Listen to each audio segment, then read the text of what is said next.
पराकृतनवद्बन्धं परं ब्रह्म नराकृते सौन्दर्यसारसर्वस्वं वन्दे नन्दात्मजं प्रपन्नपारिजाताय तोत्रवेत्रैकपाणये ज्ञानमुद्राय कृष्णाय गीतामृतदुहे नमः। वसुदेवसुतं देवं कंसचाणूरमर्दनं देवकी परमानन्दं कृष्णं वन्दे जगद्गुरुं। वंशीविभूषितकरान्नवनीरदाभात् पीताम्बराधरुणबिम्बफलाधरोष्ठात् पूर्णेन्दुसुन्दरमुखादरविन्दनेत्रात् कृष्णात् परं किमपि तत्त्वमहं न जाने। नवजलधरवर्णं चम्पकोद्भासिकर्णं विकसितनलिनास्यं विस्फुरन्मन्दहास्यं कनकरुचिदुकूलं चारुवरहावचूलं कमपि निखिलसारं नौमि गोपीकुमारम्। वन्दे मुकुन्दमरविन्दजलायदाख्यं कुन्देन्दुशङ्खदशनं शिशुगोपवेशम् इन्द्रादिदेवगणवन्दितपादपीठं बृन्दावनालयमहं वसुदेवसूनुं ध्येयं सदा परिभवग्नमभीष्टदोहं तीर्थास्पदं शिवविरिञ्चिनुतं शरण्यं। वृत्यार्तिहं प्रणतपालभवाब्धिपोतं वन्दे महापुरुषते चरणारविन्दम्। प्रह्लाद नारद पराशर पुण्डरीक व्यासाम्बरीश शुकशौनक भीष्मदाल्भ्यान् रुक्माङ्गदार्जुन वसिष्ठ विभीषणादीन् एतानहं परमभागवतान् नमामि। वाञ्छाकल्पतरुभ्यश्च कृपासिन्धुभ्यैव च पतितानां पावनेभ्यो श्रीवैष्णवेभ्यो नमो नमः। भक्तभक्तिभगवन्त गुरु चतुर्नाम बपुएक इनके पदवंदन किए नाशै विघ्न अनेक। जय जय श्यामा जय जय श्याम जय जय श्री वृंदावन धाम। जय जय श्यामा जय जय श्याम जय जय श्री वृंदावन धाम। पावन राधे तेरो नाम पावन श्री वृंदावन धाम। पावन राधे तेरो नाम पावन श्री वृंदावन धाम। जय बरसानु जय नंदग्राम रावल गोकुल अति अभिराम। जय बरसानो जय नंदगाम रावल गोकुल अति अभिराम। जय गोवर्धन जय ब्रजधाम श्री यमुना जी ललित ललाम। जय गोवर्धन जय ब्रजधाम श्री यमुना जी ललित ललाम।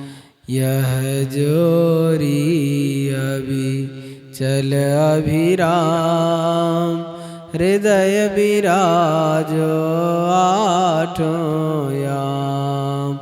यह जोरी अभी चल अभिराम हृदय विराजो आठों याम। मेरी श्यामा मेरो श्याम मेरो श्री वृंदावन धाम। मेरी श्यामा मेरो श्याम मेरो श्री वृंदावन धाम।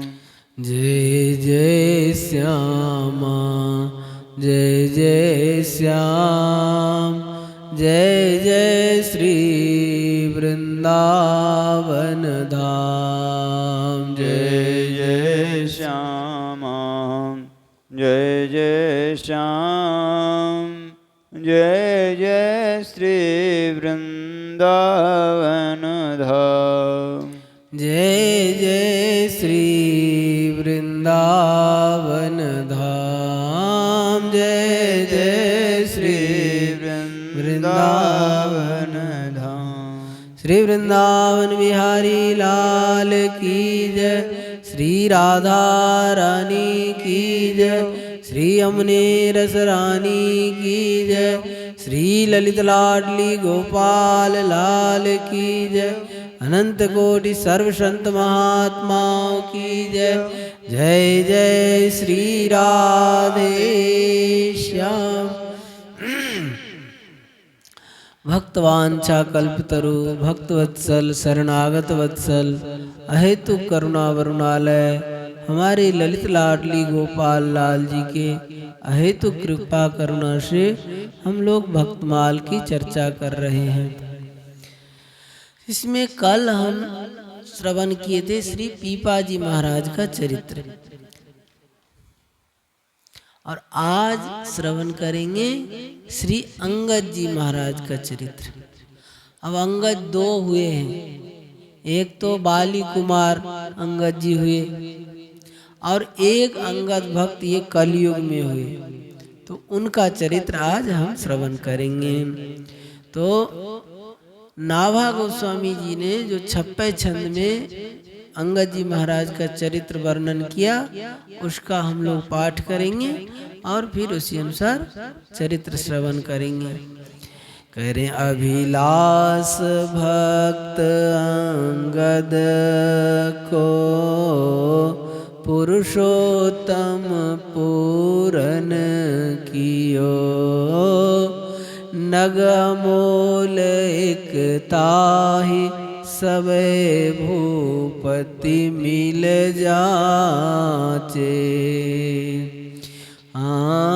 साम दाम बहु करे दास नाहिन मन काचे।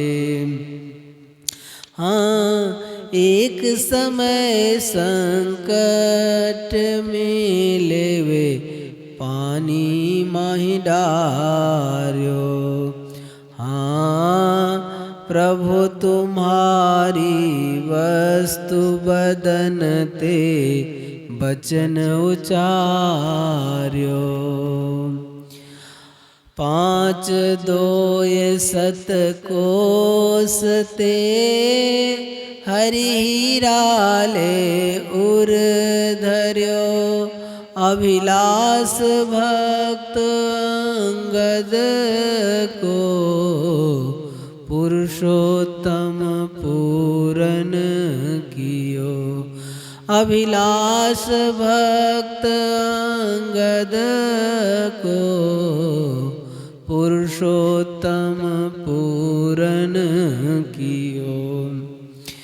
कह रहे हैं जो भक्त अंगद जी की जो अभिलाषा थी उसको जगन्नाथ भगवान ने पूर्ण किया।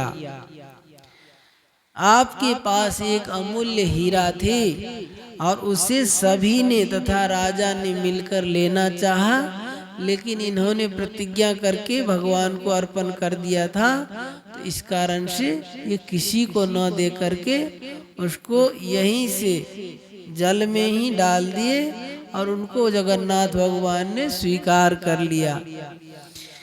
और एक बार और उसने भगवान पुरुषोत्तम ने 700 कोस से अपना लंबा हाथ फैलाकर उस हीरा को ले लिया और श्री अंग में धारण कर लिया। इस प्रकार से श्री अंगद जी की अभिलाषा को भगवान पुरुषोत्तम ने पूर्ण किया। अब कह रहे हैं जो अंगद जी जो थे वो राजा रायसेनगढ़, ये जयपुर के पास में ही है, रायसेनगढ़ के राजा सिलाहदी सिंह थे और अंगद जी थे उनके चाचा। तो कह रहे हैं जो प्रियादास जी महाराज ने जो 56 छंद में कवित छंद में वर्णन किया, वो कह रहे हैं जो रायसेनगढ़ वास नृप सो सिलाहदी जू, ताको यह काका रहे अंगद विमुख है। ताकि नारी प्यारी प्रभु साधु सेवाधारी उर, आए गुरु घर कहे कृष्ण कथा सुख है। बैठे भौन कौन देखी कैसे मौन रहो जात, बोल्यो तिया जात कहा करो नर रुख है। सुनी उठी गए बधु अन्न जल त्यागी दए, लय पाँव जाए विष बस भयो दुख है। कह रहे हैं जो रायसेनगढ़ के राजा सिलाहदी सिंह थे उनके चाचा जी थे अंगद सिंह, और अंगद जी जो थे कह रहे हैं जो अंगद विमुख है। अब अंगद विमुख ये तो भक्त है, अब इनको अंगद विमुख क्यों कहा गया? तो कहते हैं पहले जीवन में पूर्व आश्रम में ये पहले विमुख थे भगवान से। बाद में कई संतों का चरित्र में ऐसा आता है, वाल्मीकि जी और बड़े बड़े डाकू सब है, तो सब हो करके बाद में फिर भगवान के भक्त हो गए, तो उनके पूर्व चरित्र को नहीं देखा जाता है, अंत में जो होता है वही देखा जाता है। तो ऐसे अंगद जी जो थे, अब अंगद विमुख कैसे थे? तो कह रहे हैं जो इनकी जो पत्नी थी वो वैष्णवी थी, वो भगवान की भक्ता थी। तो एक बार ये जो है अपने घर में रहते थे, इनकी पत्नी सेवा पूजा करती ठाकुर जी का, और कोई संत अभ्यागत आ जाते तो उनकी भी सेवा करते। तो बहुत दिन ऐसे सेवा करते करते हो गया, तो इनके मन में अभिलाषा हुई जो गुरुजी महाराज पधारे तो बड़ी अच्छा हो। तो संजोग से अब जिनके सच्चे हृदय से प्रार्थना जो भक्त सच्चा गाय है, वो भक्त वत्सल कान में वह पहुँच झट ही जाए है। तो सच्चे हृदय से जो प्रार्थना किया जाता है उसको भगवान अवश्य सुनते हैं।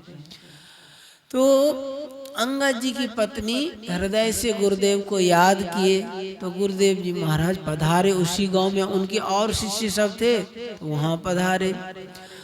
अब इनकी जो पत्नी थी ये तो रानी की ही के समान थे, राजा के चाचा थे तो ये राजमहल में रहते थे, रानी के समान ही थी।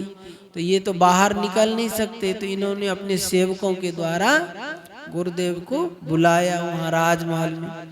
अब बुला करके बड़े पूजन किया, उनको आसन कर दिया, भोजन कराया। अब भोजन करा के बैठा करके उनके साथ में भगवत चर्चा कर रही थी। अब कहते कृष्ण कथा, कहे जो कहे कृष्ण कथा सुख है। कृष्ण कथा कैसे कह रहे थे? क्यों संतों से कोई मिलता है तो भगवान की चर्चा ही करते हैं। संसारी किसी गांव किसी घर में जाइए तो संसारिक बात चलाएंगे, तो संसारिक बात थोड़ा सुन के अपना भगवत चर्चा शुरू कर दे, नहीं तो संसार का रंग चढ़ जाएगा। इसीलिए तो ये गुरुजी महाराज जो थे भगवान की कथा सुना रहे थे, सत्संग सुना रहे थे। कहते निवृत्त तरसे रूपगीय मानात भवो सधात श्रोत्र मनोविरामात क उत्तम श्लोक गुणानुवादान पुमान विरजित बिना पशुघ्नात। अरे भगवान की कथा ही ऐसी है। अरे निवृत्त तरसे, जिनकी कोई आशा नहीं, कोई इच्छा नहीं, ऐसे ऋषि मुनि हैं, वो भी भगवान का गुणगान करते रहते हैं। निवृत्त तरसे रूपगीय माना भवो सधात, भव रोग का राम बाण दबा है भगवान की कथा। अश्रोत्र मनोविरामा, करे कान को और मन को बड़ा सुंदर लगने वाला कथा है। ऐसे कथा को तो जो पशु घाती है या आत्मघाती है यही इसको छोड़ सकता है, नहीं तो सब भगवान के कथा में लगे रहते। तो हाँ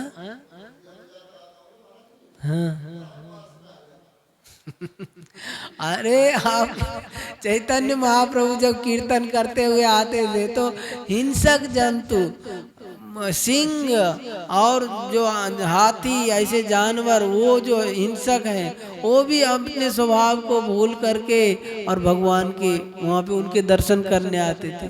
संतों के चरित्र में आता है तो वाल्मीकि जी ऋषि के आश्रम में सब विपरीत जो है सिंह और गाय एक साथ में रहने, सबका विरोध है, वो उसको खा जाने वाला, और वो सब साथ में बैठे हुए हैं, अपना वैर भाव को भूल जाते हैं। ये संतों का प्रभाव है। तो ऐसे ही ये गुरुजी महाराज अपना भगवान की कथा कह रहे थे। अब उसी समय अंगद जी महाराज कहीं बाहर गए थे, अब उसी समय आ गए घर में। अब घर में आके देखे जो पत्नी जो है किसी के पास में बैठ करके कथा सुन रहे हैं। अब उनको क्या पता, वो तो विमुख थे उस समय। उन्होंने गुरुजी को बहुत फटकारा, अरे ये कहाँ का न्याय है, किसी स्त्री के साथ में बैठ करके अलग एकांत में बात करना, ये कहाँ का धर्म है, निकलो यहाँ से बाहर। अब उनको जो है वहां से बाहर निकाल दिए और गुरुजी महाराज अपना उठ के चले गए। अब पत्नी जो थी, अब उस समय बोलती तो पतिव्रत धर्म में बाधा पड़ता है, इसलिए पतिव्रता थी, इसलिए बोली नहीं उस समय कुछ। और जब गुरुजी चले गए, अब वो अंगद जी भी चले गए, गुरुजी को विदा करके अंगद जी भी कहीं चले गए बाहर।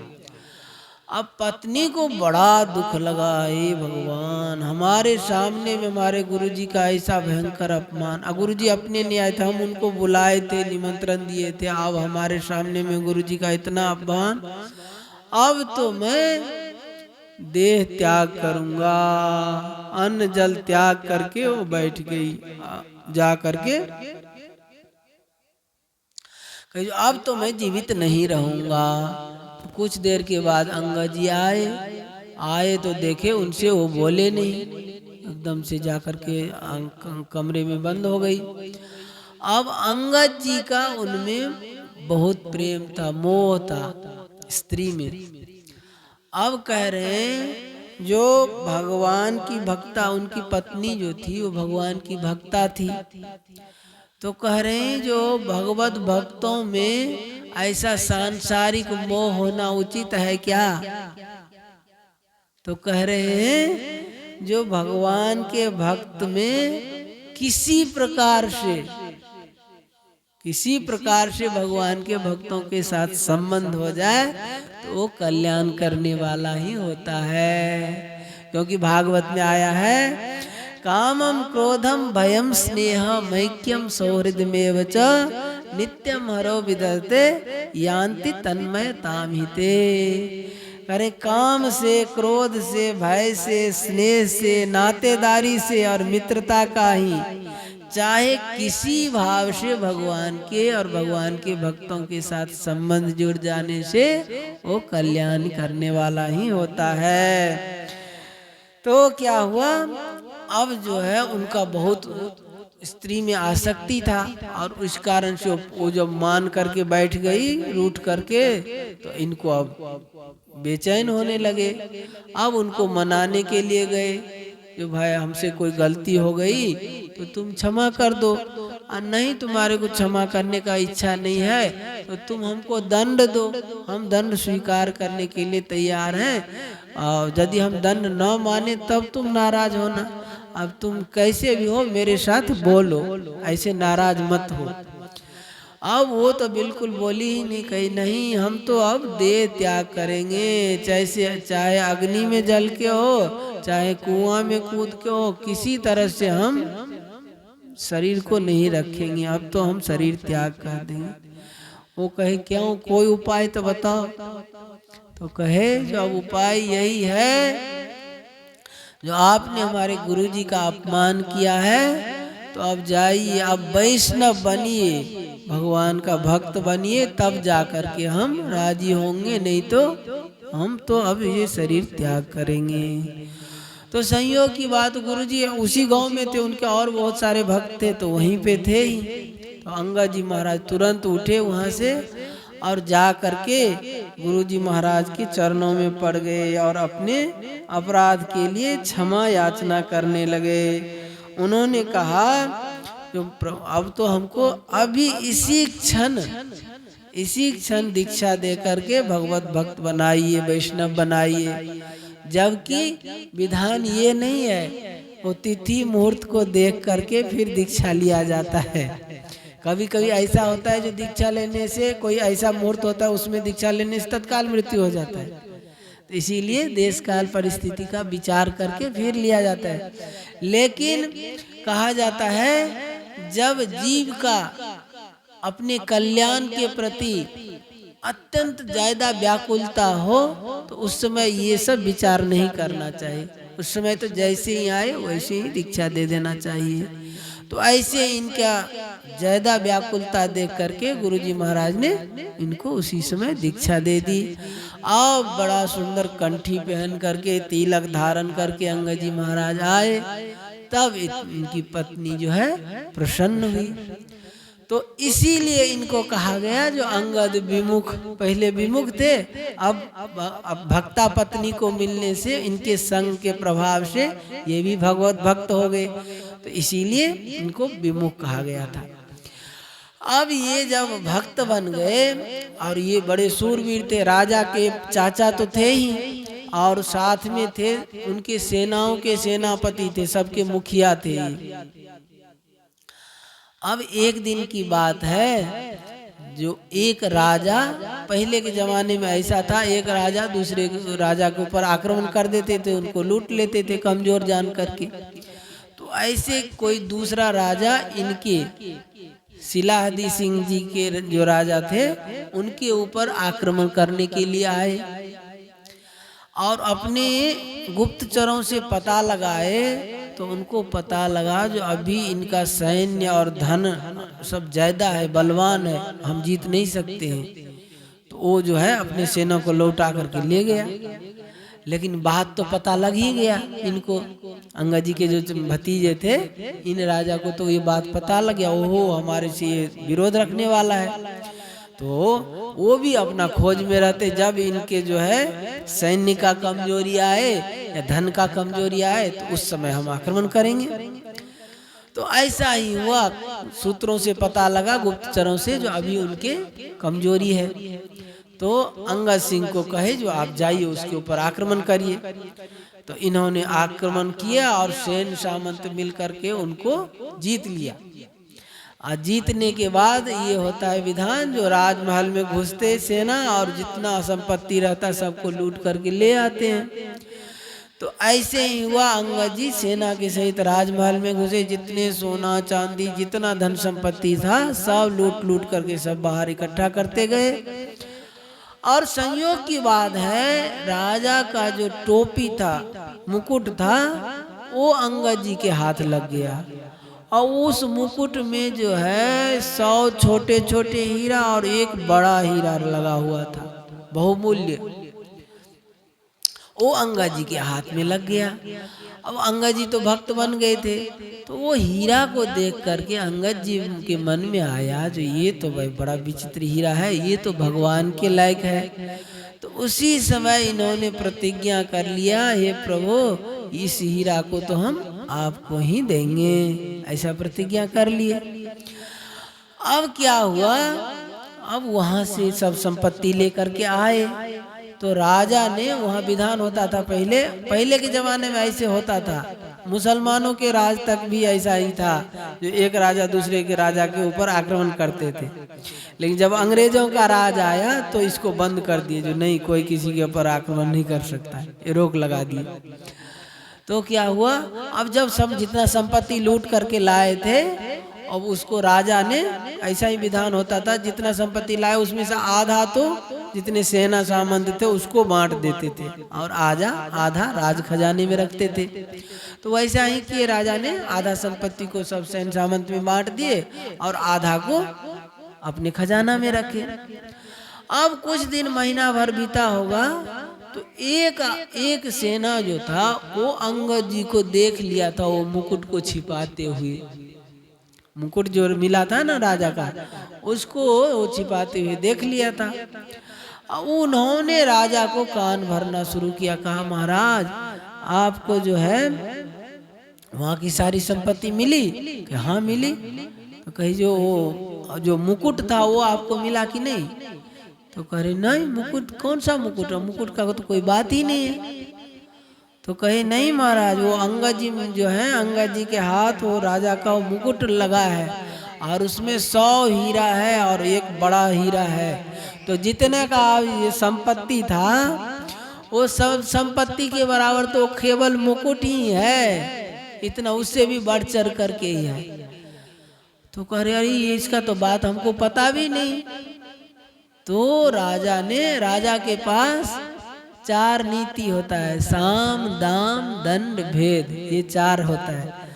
तो पहले राजा होता साम, क्या मतलब प्रेम पूर्वक किसी को बताना, जो भाई ऐसा नहीं करना चाहिए, ऐसा करना चाहिए, प्रेम पूर्वक बताना, उसको कहते साम। तो पहले राजा ने वही साम नीति प्रयोग किया। उन्होंने चाचा जी को बुला करके कहा, चाचा जी ऐसा है, जो आपको पास मुकुट में है ना, तो उसमें से अब छोटे छोटे जितने 199 नग आप रख लीजिए, एक बड़ा वाला जो हीरा है वो हमको दे दीजिए। तो अंगद जी साफ नट गए, एकदम झूठ बोल गए, कहे ना कौन सा मुकुट, कौन सा, हम तो देखे ही नहीं, कोई पता ही नहीं, साफ। अब एक झूठ होता है, आधा झूठ आधा सच, ये पूरा का पूरा झूठ बोल गए, साफ नट गए, स्वीकार ही नहीं किए जो हमने वो मुकुट लिया है। अब आधा झूठ आधा सच क्या होता है सुनिए। महाभारत की कथा है। महाभारत में जब द्रोणाचार्य युद्ध कर रहे थे तो पांडवों की सेना को हजारों हजार सैनिकों को स्वाहा किए जा रहे थे। तो युधिष्ठिर महाराज ने कहा, जो भगवान से कहा, हे प्रभु इससे अच्छा है जो वन में जा करके फल फूल खा करके अपना जीवन निर्वाह करना अच्छा है, बेमतलब का इतना सैनिकों को क्यों मरवाएं। रोजाना द्रोणाचार्य जी मारे जा रहे हैं, अर्जुन में सामर्थ्य होते हुए भी अर्जुन जो है गुरु जी के कारण से उनका सामना नहीं कर रहे हैं। तो इससे अच्छा है जो जंगल में जा करके अपना फल मूल खा करके निर्वाह करें, ऐसा युद्ध नहीं करना है। तो कई बात तो ठीक है भगवान ने कहा, लेकिन जब तक द्रोणाचार्य जी हैं तब तक आपका विजय होना तो मुश्किल है, हो ही नहीं सकता। क्यों? द्रोणाचार्य जी अमर हैं और उनका एक नियम था, उनका एक बात प्रतिज्ञा था, जो जब हमारे बेटे का मृत्यु का समाचार कोई सुना देगा तो हम अस्त्र शस्त्र त्याग देंगे, अपना प्राण त्याग देंगे। अब उनका बेटा अश्वत्थामा वो भी अमर है, द्रोणाचार्य भी अमर, अश्वत्थामा भी अमर। लेकिन भगवान द्रोणाचार्य जी फिर क्या हुआ, तो भगवान ने एक युक्ति रची। क्या रची? कहे एक सेनाओं को कहे एक हाथी को मार दो। वो हाथी का नाम था अश्वत्थामा। और मार देने के बाद कहे जो सब हल्ला करो, जो अश्वत्थामा मर गया, अश्वत्थामा मर गया। तो ऐसे ही सब सेना लोग सब कहने लगे अश्वत्थामा मर गया। अब द्रोणाचार्य जी को विश्वास नहीं हुआ, कहीं कहीं झूठी कहता हो। तो द्रोणाचार्य जी कहे जो यदि युधिष्ठिर महाराज कह देंगे तो हम मान लेंगे। अब भगवान ने युधिष्ठिर महाराज को कहे जो भाई आप बोलो, जो अश्वत्थामा मारा गया। ओ युधिष्ठिर महाराज तो एकदम मूर्ति बन गए, उनका बोल बंद हो गया। अरे भाई, बचपन से लेके जीवन में कभी हम झूठ बोले नहीं, हम झूठ कैसे बोले? कैसी गति हुई? करे भाई गति सांप छुछुंदर केरी। अब सांप छुछुंदर का क्या होता है? सांप यदि मूसा को सोच करके, चूहा को सोच करके छुछुंदर को खा लेगा तो सांप मर जाएगा। उसको यदि छोड़ देगा तो छुछुंदर सांप का आंख फोड़ देगा। तो दोनों तरह से ही मरना है, अंधा होके मरना है चाहे प्राण त्यागना। तो ऐसी दशा हो गई इनकी। ऐसे रामायण में आता है, जब राघवेंद्र सरकार को राज तिलक होने का था और उसी समय दशरथ जी के द्वारा उनको वनवास मिला, तो कौशल्या माता जी के पास जब प्रणाम करने आए तो उन्होंने कह रहे हैं, जो लाल तुम जो है आज तो राज तिलक है तुम्हारा, और तुम जो है देर हो जाएगा, उसमें विधि सब करने में बहुत देर हो जाएगा, तो तुम कुछ ठंडा ठंडा पी लो जिससे भूख प्यास नहीं लगे तुमको। और राम जी सुन करके आश्चर्य हो रही, करे माता का स्नेह देख रहे हैं इधर, और इनको यदि हम कहेंगे जो हमको जो पिता ने वनवास दे दिया 14 वर्ष का, तो इनकी क्या दशा होगी? वहाँ कैकेयी माता का वही दशा हुआ। जब राम जी ने कहा जो हमको पिता ने वनवास दे दिया, तो वही भई गति सांप छुछुंदर केरी। कैकेयी माता का भी वही दशा हो गया, बोल बंद हो गया। अब कह रहे हैं जो युधिष्ठिर महाराज का ऐसे ही बोल बंद हो गया। अब उसके ऊपर भगवान ने एक दृष्टांत सुनाया, युधिष्ठिर महाराज को समझाया कि कहीं कहीं धर्म अधर्म हो जाता है और अधर्म भी परम धर्म हो जाता है, कहीं कहीं ऐसा होता है। अब उसके ऊपर एक दृष्टांत दिए भगवान ने। भगवान ने क्या कहा? एक सत्यवादी जी थे, एक सत्यवादी जी जंगल में रहते थे और वहाँ आस पास में एक बस्ती था। तो जहाँ पे जो लोग रहते हैं वहाँ अपने रक्षा सुरक्षा के लिए उपाय करके रखते हैं। तो वहाँ पे चारों तरफ से गांव के अंदर में एक सुरंग खोद रखे थे गांव वाले, जो कभी हमारे गांव पे ऊपर विपत्ति आ जाए तो हम बच सकते हैं। तो ऐसे सुरंग खोद के रखा था जो दूर जाकर के निकलता था। एक दिन की बात है, संयोग से उस गांव के ऊपर डाकू लोग ने आक्रमण किया, चारों तरफ से गांव को घेर लिया। और गांव वाले को जब इस बात का पता लगा तो सब अपना उपाय तो कर ही रखे थे, सब अपना धन संपत्ति लेकर के उस सुरंग में से जा करके अपना दूर निकल गए। जहाँ तक डाकू लोग घेरा लगा रखे थे उससे बाहर जाके निकल गए और जंगल में जाके छिप गए। और जहाँ पे छिपे वहीं पे वो सत्यवादी जी का कुटिया था। अब चोर लोग डाकू लोग जब गांव में घुसे तो कोई आदमी ही नहीं है। अब आदमी नहीं तो धन संपत्ति कहाँ से मिलेगा? तो वो लोग गए, निकले बाहर, जब आए तो बाहर जाके वही सत्यवादी जी बैठे थे। उनसे पूछे जो भाई महाराज आप देखे ये लोग कहाँ गए? कि हाँ हाँ यहीं छिपे हैं। और वो तो सत्यवादी थे, सत्य बताए। और सत्य बताने के कारण से वो डाकू लोग जाके सब गांव वाले को मार दिए, सारा धन संपत्ति लूट लिए। अब उस अपराध के कारण से अभी तक सत्यवादी जी नरक में लटके हुए हैं, नरक में पड़े हैं अभी तक। तो भगवान ने ये कथा, तो बताओ ये तो सत्यवादी जी तो सत्य बोले, लेकिन सत्य बोलने से कितने प्राणी की हत्या हो गई। तो इसीलिए वृत्त्यर्थे प्राण, कोई कई जगह में झूठ बोलना पाप नहीं होता है। कहते हैं क्या? स्त्रीसु नर्म विवाहेषु वृत्त्यर्थे प्राण संकटे, ऐसे ऐसे जगह में झूठ बोलना पाप नहीं होता है। तो अब बताओ ये तो सच बोले, लेकिन इसके सच बोलने से इतने आदमी मारे गए, तो उस पाप के कारण से अभी तक सत्यवादी जी नरक में पड़े हुए हैं। तो युधिष्ठिर महाराज को ये बात सब भगवान सुना करके फिर कहे जो सत्य बोलिए। क्या बोलिए? तो युधिष्ठिर महाराज ने दुविधा में पड़ गए, न सत्य बोले न झूठ बोले, बीच में आधा आधी। अभी जो चला था ना प्रसंग, जो एक सच पूरा झूठ और एक मतलब आधा आधी झूठ, तो आधा आधी झूठ ये बोले जो अश्वत्थामा हता नरो वा कुंजरो, तो अश्वत्थामा हत नरो तक तो सुनाई दिया है द्रोणाचार्य को। आज जब कुंजरो होने लगा तो भगवान जोर से शंख बजा दिए, खूब घंटा बजा दिए, जिससे उनको सुनाई नहीं दी। तो सुनाई न देने से उसी समय द्रोणाचार्य जी अपना प्राणायाम करके अपना शरीर त्याग दिए। तो कहने का तात्पर्य एक पूरा सफेद झूठ होता है, पूरा का पूरा ही झूठ, और एक आधा आधी झूठ होता है। तो ये आधा आधा झूठ वाला था। तो यहाँ पे अंगद जी महाराज सफेद झूठ पूरा ही नट गए कि हमारे पास मुकुट है ही नहीं। तो अब क्या करें? तो राजा के पास अपना नीति होता है, वो अपना साम नीति प्रयोग किया। जब महाराज चाचा जी को पहले समझाया, जो हमको दे दीजिए, और जो है छोटा वाला आप ले लीजिएगा, बड़ा वाला हमको दे दीजिए, लेकिन इन्होंने साफ झूठ बोल दिए। अब क्या हुआ?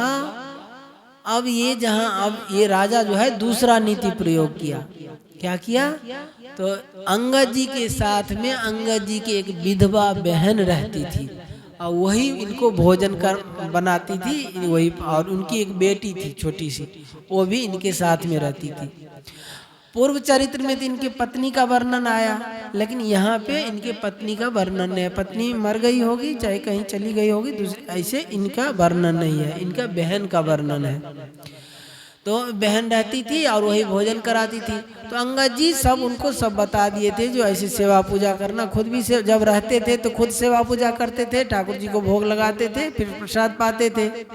और कहे जो किसी कारण बस से यदि मैं बाहर चला जाऊं तो तुम सेवा पूजा करके ठाकुर जी को भोग तुम लगा देना, ऐसे कह दिए थे।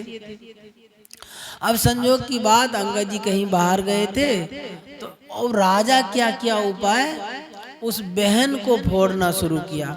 वो बहन को समझाए, जो देखो उनके तो भुआ लगेंगे, राजा के भुआ लगेंगे वो। तो कहे बुआ जी ऐसा है, चाचा जी के पास ऐसा मुकुट है हीरे का, और वो दे नहीं रहे हैं, और जब तक जिएंगे तब तक देंगे नहीं। क्यों? सेनापति हैं, ताकतवर भी हैं, ऐसे देंगे नहीं। तो ऐसा करते हैं, हम आपको जहर देते हैं। हलाहल जहर दिए राजा, कहीं तुम तो भोजन उसका बनाती ही हो, उसके भोजन में मिला देना, वो खा के मर जाएंगे, फिर हम मुकुट ले लेंगे। तो जहर भी कई प्रकार का होता है। कोई कोई जहर ऐसा होता है जो अभी देंगे तो वो सालों भर बाद मरेगा आदमी, और उसका कोई उपाय नहीं है, बच नहीं सकता, मर ही जाएगा, और धीरे धीरे धीरे धीरे करके मरता है। और कोई कोई जहर ऐसा होता है तीक्ष्ण, जो तुरंत खाए तुरंत मर जाएगा। महाराज जी कह रहे थे, मथुरादास जी महाराज एक संत थे, बड़े अच्छे, बड़ी दिव्य शरीर था उनका, एकदम देखने लायक ही था, और बड़े अच्छे संत थे। और उनके शिष्य ने उनको जहर दे दिया, और कमरा में दूध में मिला के जहर दिया। वो कमरा से बाहर आकर के बताने के लिए आ रहे थे, वो बता भी नहीं पाए, गेट के बाहर आते आते गिर गए आराम से, इतना जहर होता है तेज। तो वैसे ही राजा का दिया हुआ हलाहल विष उन्होंने बहन बुआ जी को दे दिया, जो समझा बुझा करके जो तुम दे दो, मर जाएंगे, और इसके बदले में तुमको 4-5 गांव बहुत बहुत आमदनी जिसमें आता है वो तुम्हारे नाम में लिख दूंगा, और तुम उससे खूब दान पुण्य पूजा पाठ तीर्थ जो करना है सो करते रहना। अब देखो, काम क्रोध लोभ, ये 3 जो है नरक का दरवाजा है। काम की भी सीमा होती है, क्रोध की भी सीमा होती है, लोभ की कोई सीमा नहीं होती। लोभ अथा उसका अंत ही नहीं आता, कितना भी हो। स्वामी जी महाराज कहते थे, एक व्यक्ति को पूरे संसार, पूरे विश्व भर का संपत्ति ला के दे दीजिए, फिर भी उसको संतोष नहीं होगा। तो ऐसे लोभ की कोई सीमा नहीं होती। अब स्त्री जाति थी, अब लोभ में आ गई, वो राजा की बात मान ली कि ठीक है, और जहर ले ली, और भोजन बना करके उसमें जहर मिला करके और ठाकुर जी को भोग लगा करके रखी। जहर मिला हुआ भोजन ठाकुर जी को भोग लगा दिया। अब भोग लगा के रख दिए। अब क्या हुआ, अंगद जी कुछ देर के बाद आए, तो आने से भोजन परोस के रख दिए, प्रसाद पाओ। अब अंगद जी का एक नियम था रोजाना का, जो बहन की जो बेटी थी उसको रोजाना साथ में लेकर के ही भोजन करते थे, कहीं उसको भी साथ में भोजन कराएं। तो अभी जब भोजन का समय हुआ तो कहीं वो कहाँ गई, कन्या जो बेटी थी वो कहाँ गई, कहीं भाई जी आप भोजन करिए, वो खेलने कूदने गई होगी। वो जानबूझ करके उसको दूसरे मोहल्ला में भेज दिए, भाई जो इनके साथ भोजन करेगी तो वो भी मर जाएगी, तो इसीलिए उनको जानबूझ करके दूसरे मोहल्ला में भेज दिए जो भाई वो कम से कम बच जाए। लेकिन अंगद जी महाराज जो कहीं जो खेलने के लिए गए तो वो उठ करके भोजन छोड़ के गए खोजने के लिए कहाँ गई है, और जहाँ जहाँ खोजे नहीं मिले। तो फिर वापस आए तो कहे जो नहीं मिले, तो कहे जो भाई जी आप ऐसा करिए, आप भोजन करिए, वो जब आएगी तब भोजन कर लेंगे। कहे नहीं, हम उसके बिना भोजन नहीं करेंगे। अब क्या हुआ, वो बहन को अपने बेटी के प्रति भाई का इतना प्रेम देख करके, उनका बहन भाई का भी तो प्रेम होता है ना, तो वो प्रेम जागृत हो गया। वो उनके मन में बड़ा दुख हुआ, पश्चाताप हुआ, अरे मैं इनको मारने के लिए जहर दे रहा हूँ और ये मेरे बेटी के प्रति कितना प्रेम रख रहे हैं जो उनके बिना भोजन नहीं कर रहे। अब वो तो एकदम चिल्ला उठी, चिल्ला के अंगद जी को छाती से लगा के लिए और कही अच्छा किया तुमने भोजन नहीं किया, बहुत अच्छा किया। वो जब छाती से लगाए उनको तो उनको लगा क्या जो भाई कहीं मरवर तो नहीं गई बेटी, अभी तो कहीं जो हम तो सुबह देखे थे बहुत अच्छी थी, अभी क्या हो गया। तो कहे जो नहीं कुछ नहीं हुआ, वो तो सब ठीक ही है, ये भोजन में जहर मिला हुआ है, अच्छा किया आप नहीं खाए। अरे उनको बड़ा दुख लगा अंगद जी को, अरे बताओ, अब बहन होती स्नेह की मूर्ति है, प्रेम कितना होता है भाई बहन का, और वो जहर दे दी, कैसी जहर दे दी। ओहो, फिर उन्होंने बहन ने सारी बात बताई जो राजा ने ऐसा ऐसा हमको कहा, जो चाचा जी के पास ऐसा मुकुट है और जब तक रहेंगे तब तक तो देंगे नहीं, तो ये जहर मिला देना और वो मर जाएंगे, उसके बाद हम मुकुट ले लेंगे और इसके बदले में तुमको 5 गांव दे देंगे। अब अंगद जी को विश्वास हो गया, हाँ हो सकता है, क्यों नहीं हो सकता है, लोभ में आकर के कुछ भी हो सकता है। तब जो है उन्होंने क्या किया, अच्छा पूछे जो तुमने भगवान को भोग लगा दिया, तो कहे हाँ हम भोग लगा दिए। अब अंगद जी बड़े नाराज हुए, गुस्सा हुए, कहे दुष्टा, अरे तुमको हमारे को मारना था तो हमको मार देती, हमको जहर दे देती, तुम वो जहर भगवान को भोग लगा दिए। अब तो अंगद जी क्या किए, वो जहर वाला थाल जो प्रसाद का थाल था उसको ले करके और सोचे मरना तो है ही, अब राजा का दिया हुआ भी ऐसे वैसे तो होगा नहीं, तो वो कहीं जो मरना तो है ही, ले करके घर के भीतर घुस गए और जा करके दरवाजा बंद कर लिए। अब बंद करके और जितना प्रसाद था सब प्रसाद, कहीं मरना तो है ही, क्यों जहर मिला हुआ है, तो वो ऐसे ही करके और पूरा भर पेट प्रसाद पा करके और कपड़ा ओढ़ करके आराम से सो गए। अब क्या हुआ, ये जो है बहन चिल्लाई, अरे भाइयों दौड़ो, गांव वाले दौड़ो, ये जहर खा करके मर रहे हैं इसको। अब दरवाजा बंद कर लिए, अब लोग सब जो है आके दरवाजा खुलवा रहे हैं, क्यों खोलेंगे दरवाजा, वो दरवाजा को तोड़ के निकालना शुरू किए। अब राजा का दरवाजा है, मामूली तो है नहीं जो धक्का दे के टूट जाए, कई घंटों लगा सब तोड़ करके निकालने में। और जब दरवाजा खोले तो अंगद जी महाराज लेटे हुए थे, अब उठ के बैठे। अब उठ के बैठने से वो जहर जो है इनके लिए अमृत हो गया, इनको कुछ नहीं बिगाड़ा जहर। रामायण में वर्णन आता है जो गरल सुधा रिपु करहि मिताई, गोपद सिंधु अनल शीतलाई, गरुड़ सुमेरु रेणु समताही, राम कृपा करि चितवा जाही। भगवान के सम्मुख हो जाने से, भगवान के कृपा हो जाने से जो है जहर, गरल सुधा, गरल जो है जहर जो है अमृत हो जाता है, गरल सुधा रिपु करहि मिताई, शत्रु जो है वो मित्र बन जाता है। रूप करहि मिताई। और गोपद सिंधु, जो संसार समुद्र है वो गाय के खुर के समान हो जाता है। और अनल अग्नि जो है वो शीतल हो जाता है।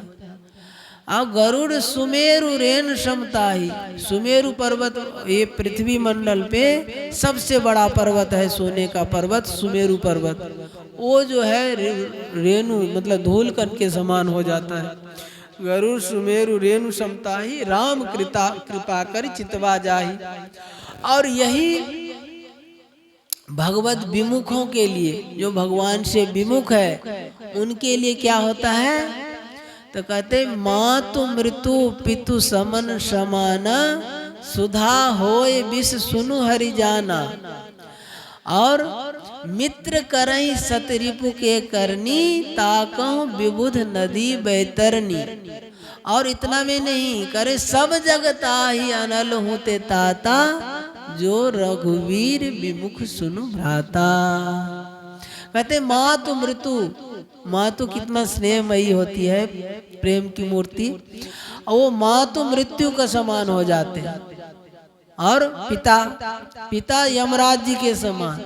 मातु मृत्यु पितु समन समाना, सुधा होय विष, अमृत विष के समान हो जाता है। और मित्र करहि सत रिपु के करनी, मित्र जो है वो शत्रु के समान हो जाता है। अताकहु विबुध नदी बैतरनी, विबुध नदी क्या होता है, विबुध कहते देव, देव नदी गंगा, गंगा जी जो है उनको बैतरनी के समान हो जाता है। बैतरनी नदी क्या है, और नरक का चारों तरफ बैतरनी नदी है। और बैतरनी नदी में क्या होता है, सब अशुद्ध चीज, मल मूत्र थूक खखार ये सब रहता है उसमें पूरा भरा हुआ, उसी का नदी है। नरक के चारों तरफ उसी का परकोटा लगा हुआ है, वो बैतरनी नदी के समान हो जाता है। जब यमदूत ले जाते हैं जीव को, पाप करने वाले को, तो उसी में घसीटते हुए ले जाता है। तो कह रहे ताकहु विबुध नदी बैतरनी। और कहते हैं इतना में संतोष नहीं हुआ तो कह रहे हैं जो सब जगत आही अनल होते ताता, जो रघुवीर विमुख सुनु भ्राता। और ये सारा संसार उसके लिए धधकती हुई जल अग्नि के समान हो जाता है, जो भगवान से विमुख होता है। तो कह रहे हैं ये कहाँ का प्रसंग है, जब भगवान राम वनवास में थे तो उस समय जयंत आया था, इंद्र का बेटा जयंत परीक्षा लेने के लिए। और उस समय सीता जी के चरण में जब चोंच मार के भागा, तो उसी समय में ये हुआ, जो उनको कोई रखने के लिए अपने पिता के वहाँ गया, ब्रह्मलोक में गया, वैकुंठ में गया, कहीं भी उनको ठौर नहीं, किसी ने रहने के लिए नहीं कहा। तो उसी समय ये प्रसंग आता है। तो कहने का तात्पर्य अंगद जी महाराज के लिए वो जहर अमृत बन गया, उनका और दिव्य तेज बढ़ गया, उनके मुख में कांति आ गई, एकदम चमक रहे। अब जो है उन्होंने जब ये मरे नहीं, तो उन्होंने राजा ने फिर तीसरी नीति किया। क्या किया, उनको नजर कैद कर दिया।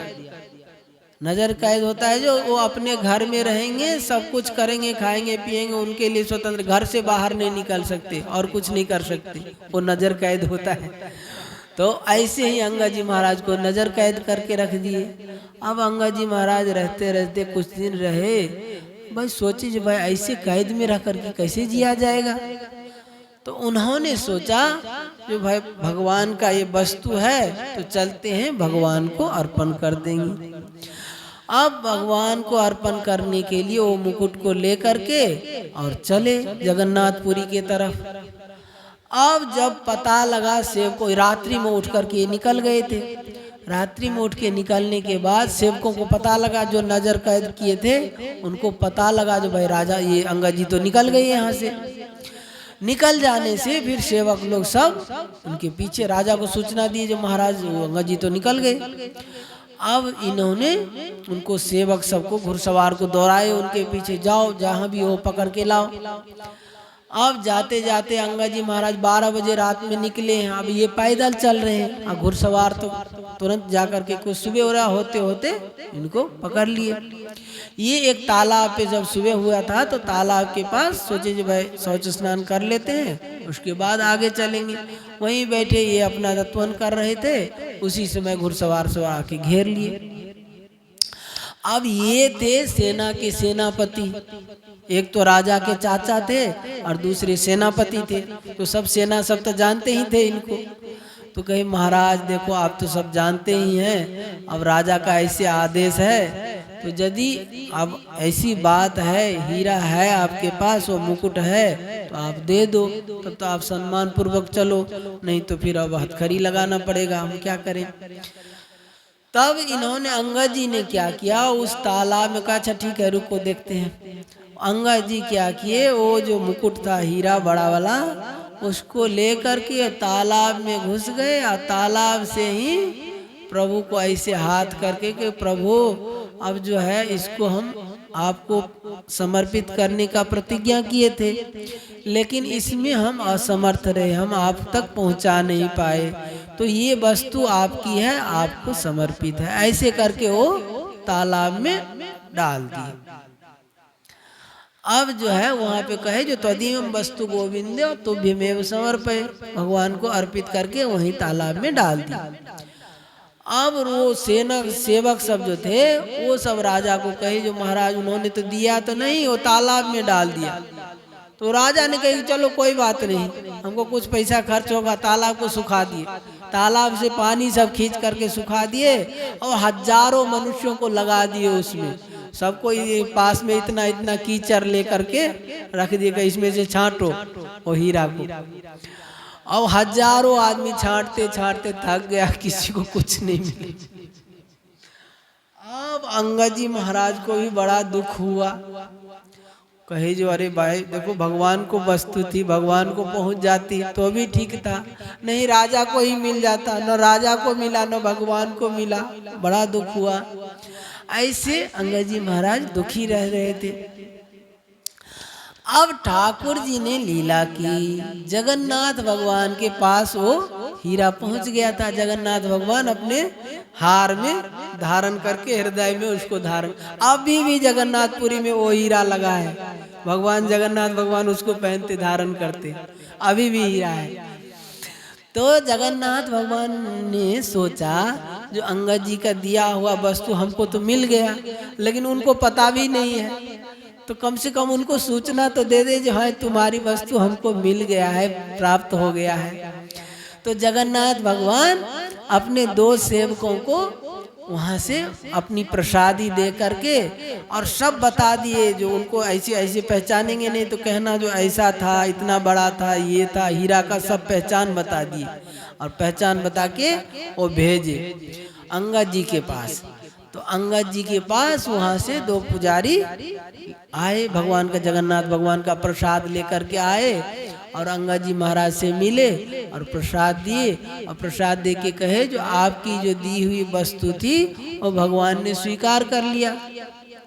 अब उनको कुछ समझ में नहीं आया, अरे भाई क्या वस्तु थी क्या नहीं थी कुछ बताओ तो उन्होंने सब बताया जो आपने जो वो हीरा भगवान को अर्पण किया था वो भगवान ने स्वीकार कर लिया, और ऐसा हीरा है, इतना बड़ा है, ये है वो है, सब बढ़िया से बता दिया। और तो अंगद जी का खुशी का ठिकाना नहीं रहा, ओहो प्रभु आपकी वस्तु थी, आप स्वीकार कर लिए, तो अब तो जो है ये जीवन आपको ही समर्पित है, अब यहाँ नहीं रहूँगा। राजा ने बहुत ये किए थे, नजरबंद किए थे और काफ़ी चीज़ सब इतना तंग किए थे, तो कहे जो अब नहीं रहूँगा यहाँ। अब अंगद जी महाराज वहाँ से वो पुजारियों के साथ ही चले गए जगन्नाथपुरी, और जगन्नाथपुरी में भगवान का दर्शन करके फिर वहीं रहने का विचार कर लीजिए, अब यहीं रहूँगा, नहीं जाऊँगा कहीं। अब क्या हुआ, राजा जो इतना अंगद जी को तंग किया था, उस अपराध के कारण से राजा को कुष्ठ हो गया, असाध्य रोग हो गया, कुष्ठ का कोई इलाज नहीं है। तो अब उन्होंने बहुत सारे वैद्य डॉक्टर से इलाज कराए, इलाज कराते कराते थक गए, लेकिन कोई लाभ नहीं होता। तब वो बड़े बड़े जो विद्वान ज्योतिष के जानकार सब होते हैं उन सब से पूछे, तो उन्होंने कहा जो महाराज ये साधारण रोग नहीं है जो ठीक हो जाए, ये तो कोई भगवत भक्तों का अपराध होने से हुआ है, इस कारण से ये तो जब वो क्षमा करेंगे तभी जाके छूटेगा, नहीं तो नहीं होगा। अब इनके मन में भी पश्चाताप हुआ, वो हो हमारे अंगद भगवान के भक्त थे इतने, और उनका जो हम अपराध किए थे। अब इन्होंने, राजा ने 100 ब्राह्मण को भेजा अंगद जी को लाने के लिए, कहे जो जाओ वहाँ पे अंगद जी को बुला करके लेके आओ। और 2-4 ब्राह्मण को कहे जो यदि अंगद जी महाराज नहीं आएंगे तो बूढ़े बूढ़े तो हो ही, वहाँ पे जहर खा के मर जाना तुम, कहना जो चलिए नहीं तो हम मर जाएंगे, और तुम्हारे पीढ़ियों तक तुम्हारे जो बाल बच्चे हैं उसका प्रबंध हम यहाँ से कर देंगे, वो बड़े सुखी से रहेंगे। तो अंगद जी, वो 100 ब्राह्मण वहाँ पे गए और अंगद जी महाराज को कहे महाराज आप चलिए। इन्होंने कही जो नहीं हम नहीं जाएंगे। तो सचमुच में वो जो है 2-4 ब्राह्मण मर गए वहाँ पे, लेकिन फिर भी जब देखे तो अंगद जी को फिर दया आया, तो उन्होंने फिर आने का निश्चय किए। तो आने जब राजा के राज्य के पास आए तो राजा ने पालकी भेज रखा था, पालकी में उनको अंगद जी महाराज को लेके आ रहे थे। अब जब देखे, दूर से ही देखे जो पालकी आ रही है, तो राजा जो है यहीं से दंडवत करते हुए, अब तो समझ लिए थे बड़े भारी भक्त हैं, तो यहीं से दंडवत करते हुए जा रहे हैं। और जब देखे पास में गए, तो जब अंगद जी ने देखा राजा का दशा, तो जो भी है तो भतीजा ही थे, चाचा थे अंगद जी और ये राजा भतीजा थे, तो हृदय द्रव गया उनका। अब उनको उठा करके गले से लगा लिए। गले से लगाते ही उनका सारा जो कुष्ठ था, जो असाध्य रोग था, सब ठीक हो गया तत्क्षण। और वो राजा भी भगवान का भक्त हो गया। और इस प्रकार से अंगद जी के चरित्र आज इसी प्रकार भक्तमाल में अंगद जी का चरित्र है। तो आज अंगद जी का चरित्र भी यही संपन्न हुआ और आज समय भी हो गया, आज कथा को भी यही विश्राम देते हैं। बोलो भक्त और भगवान की जय। मेरो वृंदावन वृंदावन वृंदावन, मेरो वृंदावन वृंदावन वृंदावन, प्यारो वृंदावन वृंदावन वृंदावन, प्यारो वृंदावन वृंदावन वृंदावन, जीवन वृंदावन वृंदावन वृंदावन, जीवन वृंदावन वृंदावन वृंदावन, सर्वस्व वृंदावन वृंदावन वृंदावन, सर्वस्व वृंदावन वृंदावन वृंदावन, गावत वृंदा विपिन गुना, गावत वृंदा विपिन गुना, नवल लाडलीला, नवल लाडलीला, सुखद लता फल फूल द्रुमा, सुखद लता फल फूल द्रुमा, अद्भुत परम रसाल,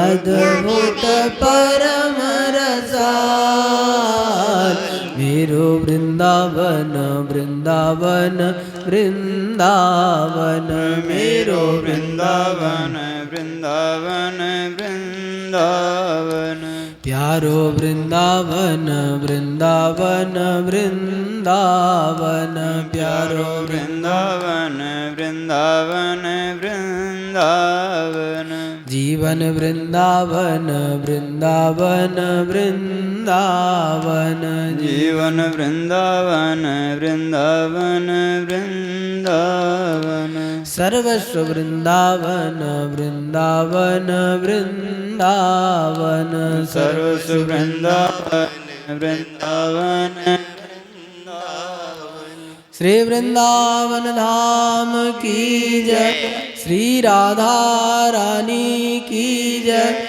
श्री यमुने रस रानी की जय, श्री ललित लाडली गोपाल लाल की जय, अनंत कोटि सर्व संत महात्माओं की जय। जय जय श्री राधे श्याम। हे नाथ, हे नाथ, हे मेरे नाथ, हे मेरे नाथ, मैं आपको भूलूं नहीं। मैं आपको भूलूं नहीं। हे मेरे नाथ, हे मेरे नाथ, हे मेरे प्राणनाथ, हे मेरे प्राणनाथ, कोई भी आपको भूले नहीं। कोई भी आपको भूले नहीं। हे मेरे प्यारे, हे मेरे प्यारे, हे मेरे प्राण प्यारे, हे मेरे प्राण प्यारे, कोई भी अपने आप को भूले नहीं। कोई भी अपने आप को भूले नहीं।